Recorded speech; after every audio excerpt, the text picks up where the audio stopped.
Keep it going, hands together for this wonderful duo. I hope someday you'll join us. Where the world will live as one. Oh, hi. My name is Darrell Jones. I was about to just jump into it. My name is Darrell Jones. My pronouns are he, him, and I'm grateful and honored to be with you all today. So let's go back. Where the world can live as one. I just felt compelled, another quote from that amazing book, This Thing Called You, that Ernest Holmes said, is that unity does not mean conformity. And I think as we talk about being peace, as we focus on what it means to be at peace or practicing peace this month, most of us are walking around wanting the world to conform to what we think is right. Especially on Tuesday night when two heads are talking at one another. That's not it. And it's not going to happen. So if you find yourself walking around thinking that unity means conformity, that the world living at one means that we all think, act, and believe the same thing, you are setting yourself up for disappointment. Does everyone understand that? You may not like it, but the reality of the matter is that's what's going on, and that's what we're going to get into today. Last week, Reverend Amy posed the question in her talk, is inner peace possible? Whether you are here or not, just chew on that for a minute. Some of you may have talked about that. I know we got into it. Is inner peace possible? We're like, well, what's the definition of peace? Just hold on. Is inner peace possible? The short answer, thankfully, is yes. It is. But she went on to say and encouraged us to be aware of where peace is not as a way to awaken to where peace is being called for. Yes?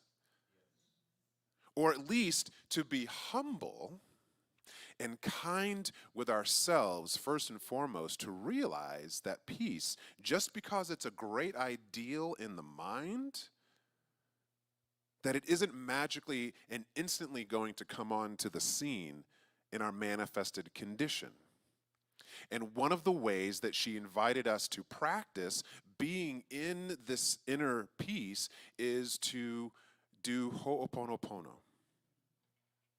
And if you are not familiar with this ancient, wise, deep, Pacific Islander practice of forgiveness, it's simply repeating the phrase over and over, or phrase is over and over again, I'm sorry, please forgive me, I love you, thank you. So how many of you were here last week when Reverend Amy brought that up? Okay, how many of you have heard of that practice before? How many of you woke up this morning and before you did anything else said, I'm sorry, please forgive me, I love you, thank you? How many started their day with that today? Oh, okay. How many of you all did it yesterday? How many of you did ho'oponopono yesterday? We got one up. Hey, high five. So let's go back 48 hours. Friday, how many of you practiced ho'oponopono? Okay, so we got a couple more hands up. My talk title, I'm picking the baton. Reverend Amy gave it to me really smooth, not like that one Olympic thing where they dropped it, the U.S. team, and the guy was like, I just don't know what happened. It wasn't our day.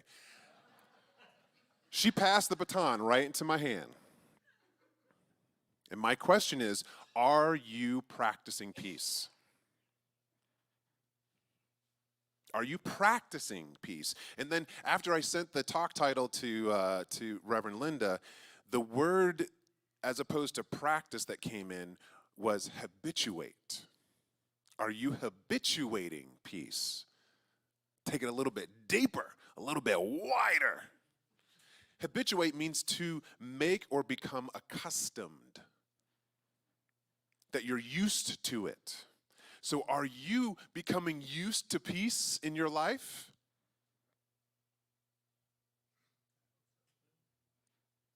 Mm-hmm.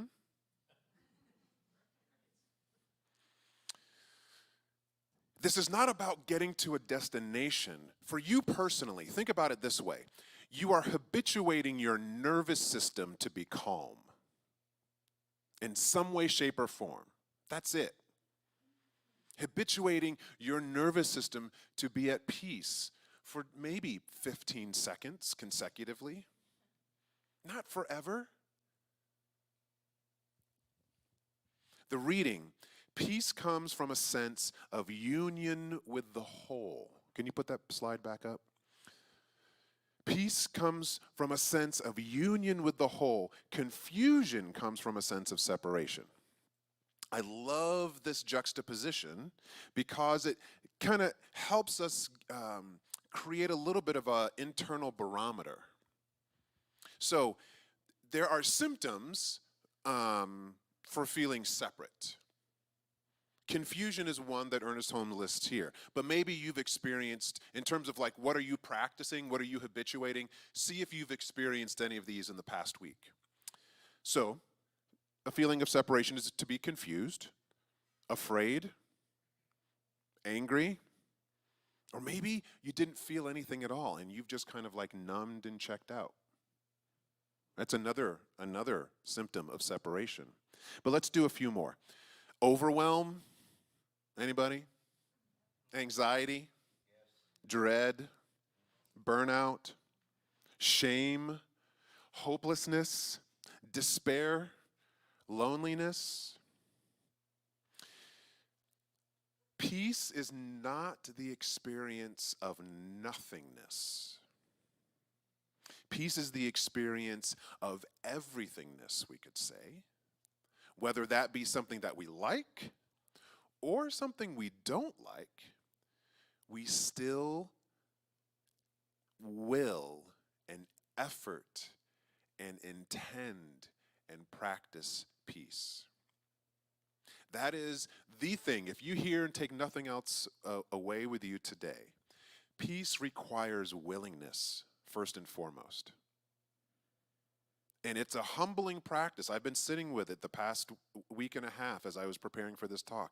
Am I really, really willing to be a place where peace is realized?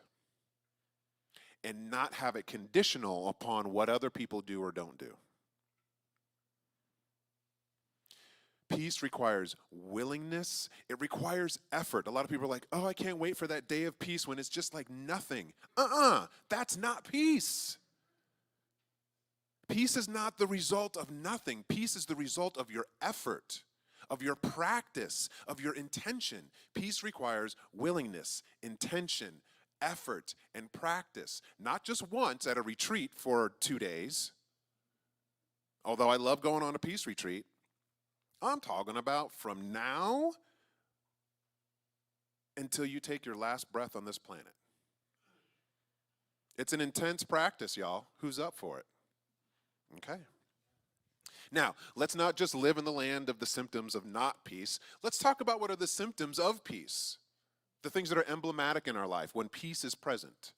Hopefully you've experienced at least one of these this week. Love, connection, trust, a sense of well-being and safety, contentment, just contentment, being okay. That's still a level of peace. Peace has many shades. It's not highfalutin where nothing is happening. It's everything. Happiness, self-trust, patience, kindness, compassion, gentleness, a sense of place and purpose on the planet, joy. Those are just a few symptoms of peace being present in your world. Let me repeat. Peace is not the experience of nothingness. Peace is the experience of being with everything. Because of the truth of the matter is you can handle everything. How many of you have ever said that phrase, oh, I just can't handle this right now? That's crap. Don't ever say that again, please. Because it's a way that we start to check ourselves out from the practice. Life is an opportunity for us to be in practice. Life gives us opportunities to be in the effort, to be in the willingness. No one ever said it's going to be easy. And sometimes you have to have a little, security barrier and bubble. I'm not saying don't, just let the world run over you. You got to take care of yourself. Reverend Amy pointed out last week, moving into the awareness that peace isn't present, that's the beginning of shifting to willingness. So when we feel that which is not peace, it's an opportunity for us to go, oh, all right, I'm willing. I'm willing once again to put forth the effort, to bring my intention, and to practice peace. Why does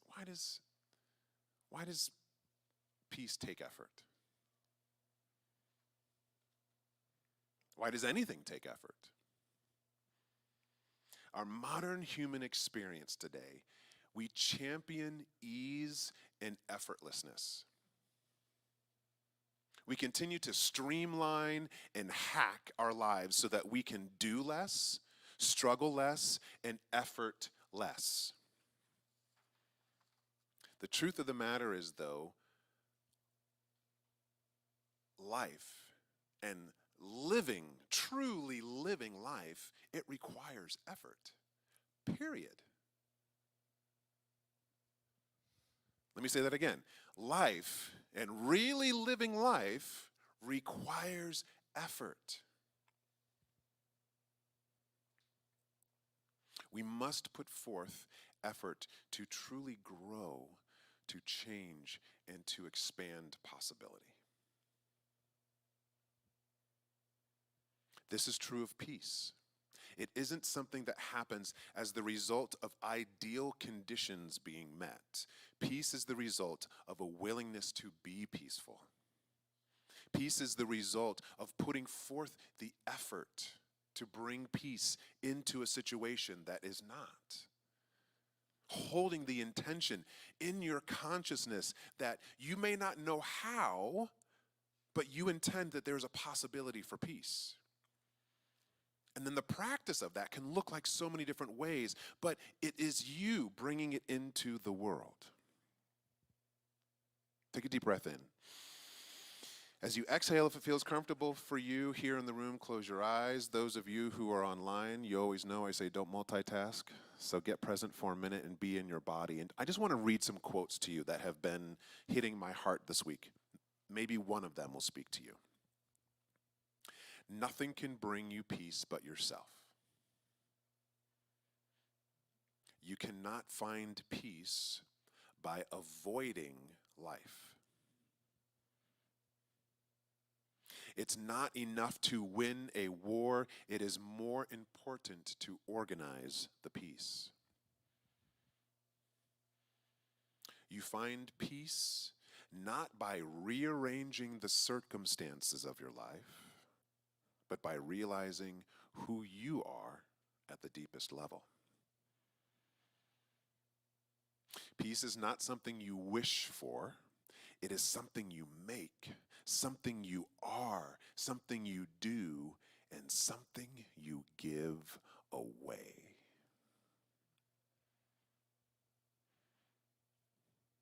I've got like 5 more, but I'm going to stop there. A little Ralph Waldo Emerson, some Aristotle, Eckhart Tolle, Robert Fulghum. All you got to do is go online, type in quotes of peace. You'll get this and probably 9,000 others. So if you're having a little bit of a hard time getting motivated and getting some direction, try that. That would be a way of actively beginning to practice peace, to look for statements that put you into a place of reflection about what peace is and how you can bring it into the world.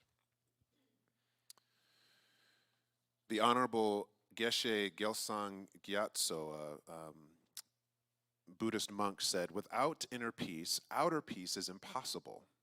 We all wish for world peace." Yes? We all wish for world peace, he says, but world peace will never be achieved unless we first establish peace within our own minds.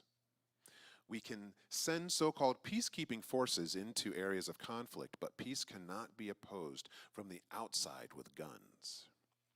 Only by creating peace within our own mind and helping others to do the same, we can hope to achieve peace in this world.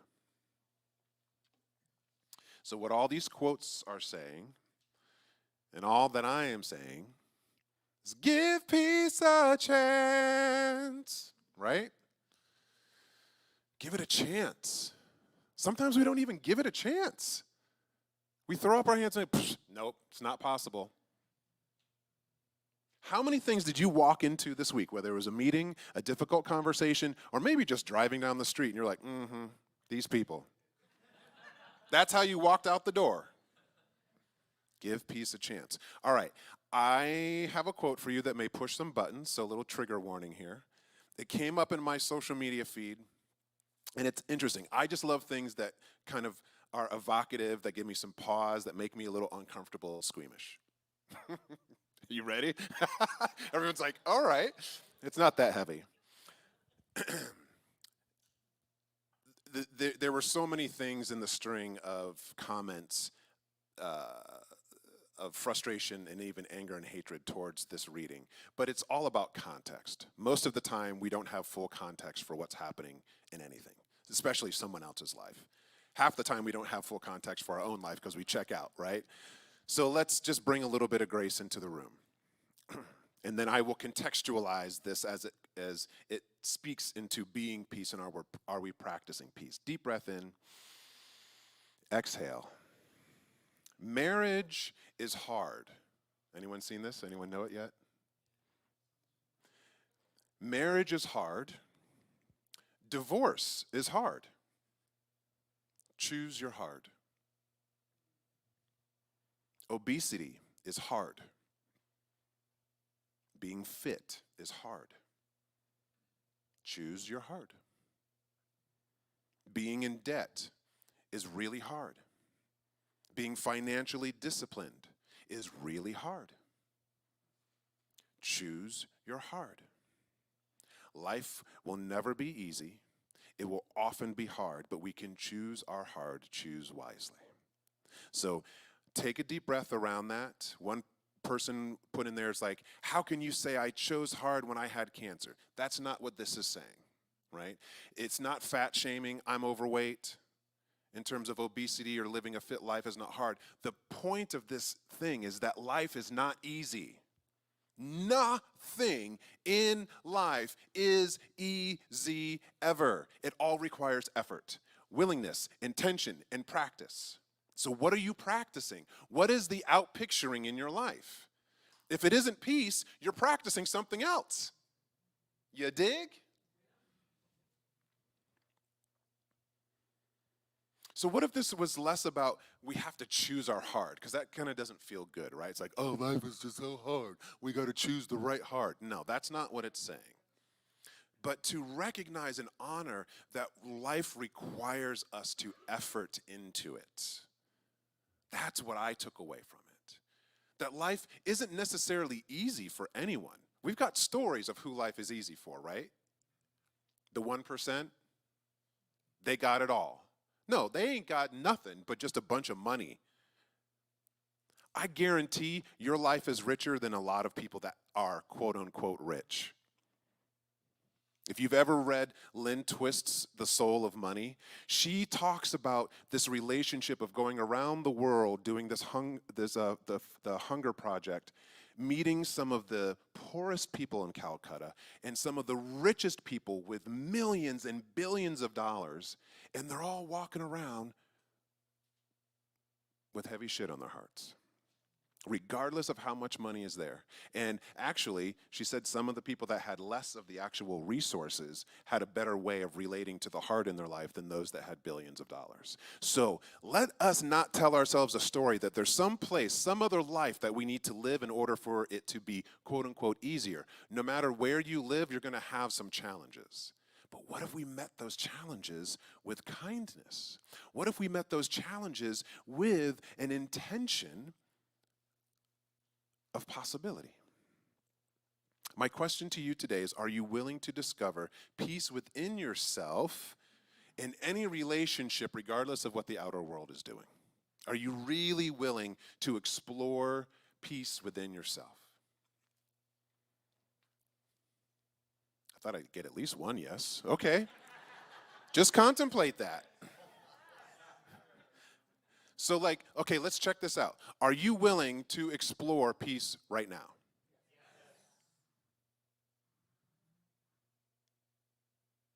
Are you willing to explore peace right now? Okay. Are you willing to explore peace right now? Sometimes that's what it takes. We don't get to shift into neutral and just coast. You may get moments here and there. There may be some momentum in your life, and that's what we're all striving for, where we can coast a little bit. But sometimes it is a moment by moment by moment practice. Sometimes you can't do it by yourself. I find most times I can't do it by myself. I need help. I call up a friend. I go to therapy. I pray. I meditate. This is why we talk about these practices, the tools in our life that support us to come back to some semblance of what we call center, which I've been looking for center. I'm at this center, and I'm glad this center is here. By the way, you belong here. If you haven't seen these shirts, you belong here. I'm glad you're here. You're here for a reason, not just to hear something, but to connect with all of these people. Those of you online, even though you can't do a fist bump or a high five or a hug, the fact that you can chat with someone somewhere else on the planet, it's pretty awesome. Oh my God, there's so much more I want to talk about. All right, let's wrap this up. Here's one of the big things that I think could help us shift out of a state that does not promote peace. Anyone interested in shifting out of that? Okay. Take this in. You ready? Your life is not an emergency.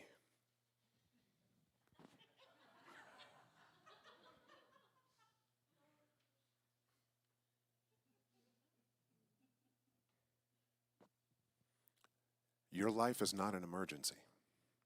I didn't say it's not important, but we walk around, regardless of whether or not someone just said, your house is on fire, or, someone called you ugly. It's the same thing. We're like, what? And it becomes an emergency that we have to rectify in the moment. I was driving down the road with my wife. We were going somewhere, and it was like rush hour-y time, so it was congested. And we're listening to some tunes. It was like a couple of days ago when it was like 75, 80. We were just trying to get that last minute summer vibe going on and stuff. And all of a sudden we hear, and I turn around, and there's this car behind us, and this other car is trying to merge in. We were in a right turn lane. And this guy is like, he rolled down his window, and you can like see the spit flying out of his mouth. He's like, what the fuck?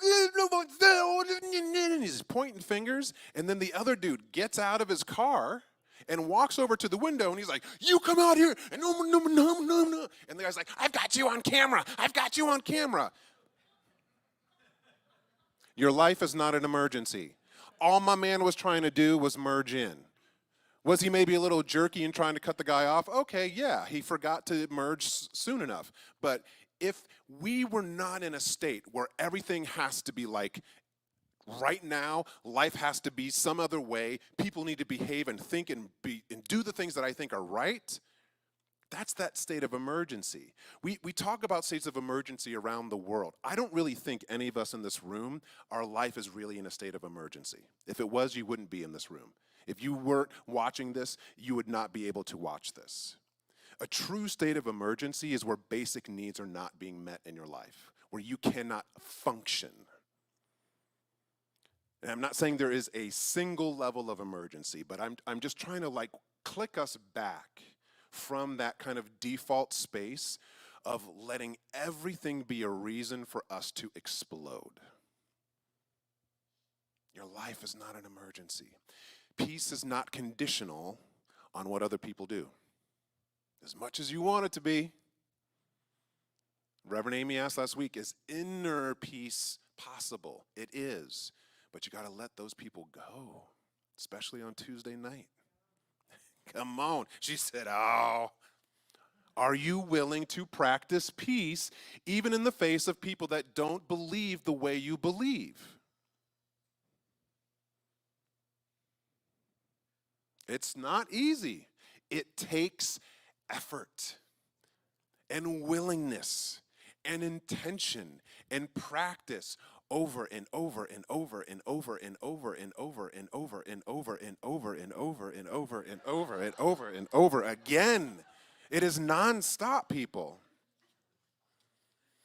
All right.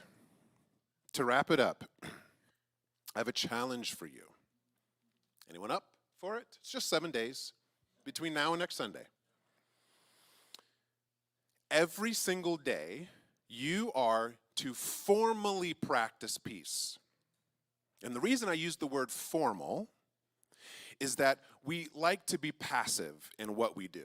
We want it to be easy. I'm inviting you to get disciplined, not because of anything other than your choosing to say every single day for the next 7 days, I'm going to practice peace in some way. You can come back to Reverend Amy's invitation to the Ho'oponopono. I'm sorry. I love you. Please forgive me. Thank you. Saying that over and over and over again. But if nothing else, we're going to do it. We're going to start day 1 right now. You ready? Breathing in. I'm at peace and I practice peace. Breathing out. I practice peace.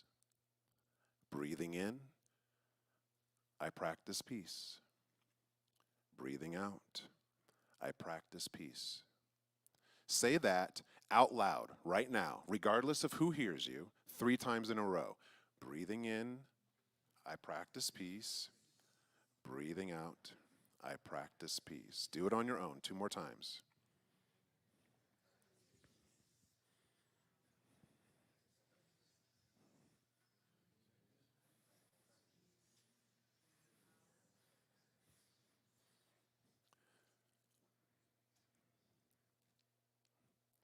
Simple, but it requires effort, intention, and a willingness. You had to be willing to get over yourself. I'm like, I don't know, all these people hearing me saying I practice peace. It's kind of weird. Whatever, Darrell, what are you asking me to do? But you were willing. Then you put forth the effort. You took a deep breath in, a deep breath out. You said the words because you had an intention. And then you did the thing. You did the thing. That was the practice. And the truth of the matter is that practicing peace is not ideally conditional. It's something you just do. Why? So that you develop and cultivate, or to go back to that first word of habituate, you become accustomed to peace. So that when you run into a situation where peace is obviously not present, it doesn't become an emergency. You see what I'm doing here? And you all of a sudden go, oh, I have a gear of peace. Let me shift into that gear. Y'all are driving me crazy, but right now I practice peace. And you stay in the room, you stay in the conversation, you don't shut down. You don't walk around for 5 more days upset at what someone did or didn't do. You don't have to like it. That's one other little disconnect. We think that in order for us to be at peace, we have to like everything that's in our world. That's not true. And it's not being passive, and it's not being apathetic. It's learning to be with. Yes? All right, let's take this in the prayer. Take a deep breath in. Bring your hand to your peaceful heart if that feels good to you. And quietly, within yourself, go within. Say, I am willing. I am willing to be a place where peace is realized today. I am willing to be a champion for peace as my life. I am willing to be an activist for peace in the world. I am willing to ask for peace, not only of myself, but of all the beloveds that I walk around with in this room, and my family and my friends.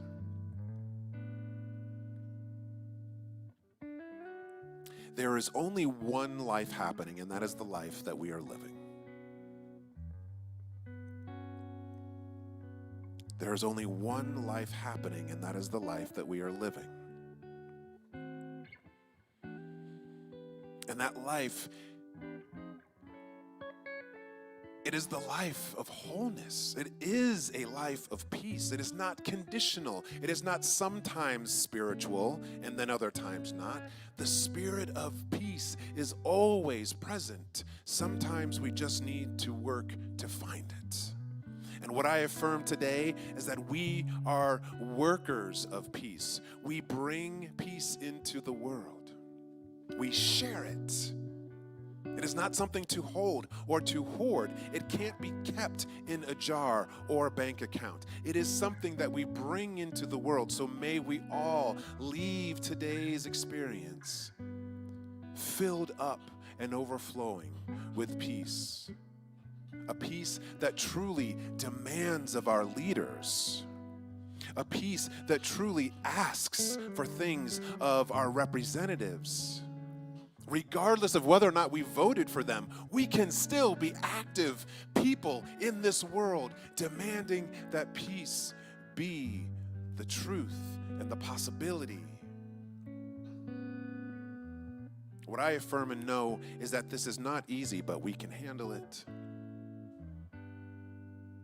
We can be it, we can do it, we can have it, we can share it. And I'm so grateful to know this truth. I'm so grateful to affirm this as a possibility, to hold the intention high, to raise the bar of possibility. For in doing so, I know it not only impacts this room and the people watching online, but it is something that sprinkles and shatters out into the world and impacts life. Because there is only one life, and we are all sharing it. It is the life of the divine, and it is our life now. May we all be catalysts for greater peace. May we all practice peace. And so it is.